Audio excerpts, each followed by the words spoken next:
So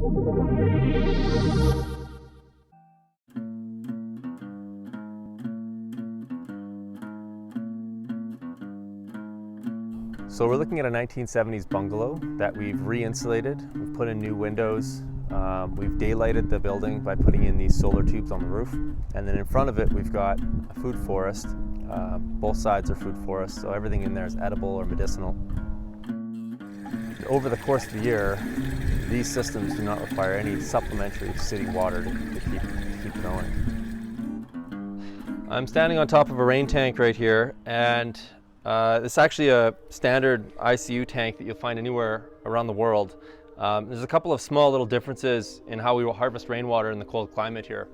So this is a flapper valve, and it gives me the ability to switch where the rainwater is going. So in the wintertime, I want to harvest all of my snow melt, and so I send it down this downspout straight into the swale.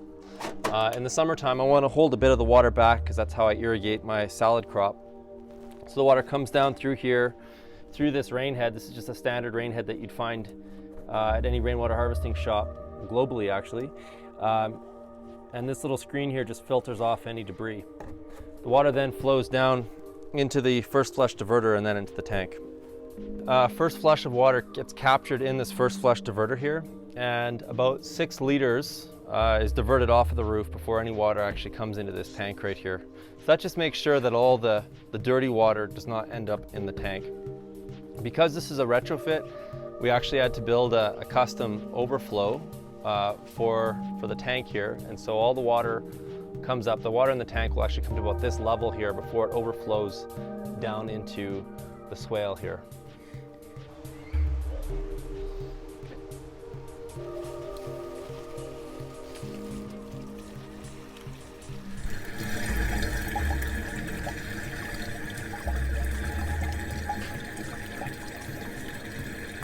So due to our space constraints, we had to kind of adapt the swale a little bit. And so we decided to create a swale trail.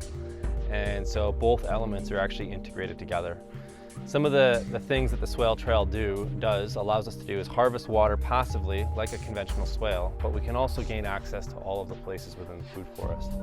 So all the beds here are designed to basically be about double arm reach or single arm reach depending on where they are. So that means that we can get access to our food without having to.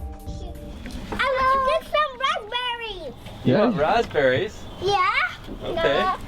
So the swale trail is basically made out of mulch, and then to encourage water conveyance throughout the entire food forest, we just put a 4.5-inch weeping tile, which is basically just a corrugated pipe with holes in it at the bottom of the swale.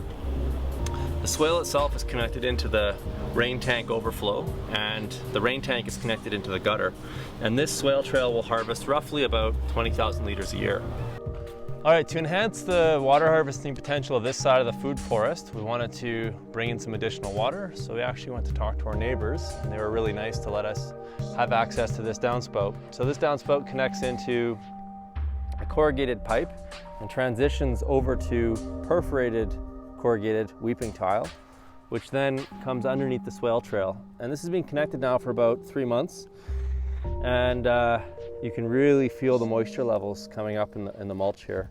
So this is going to create a beautiful fungal environment, which is really what you want to go after when you're trying to grow a food forest.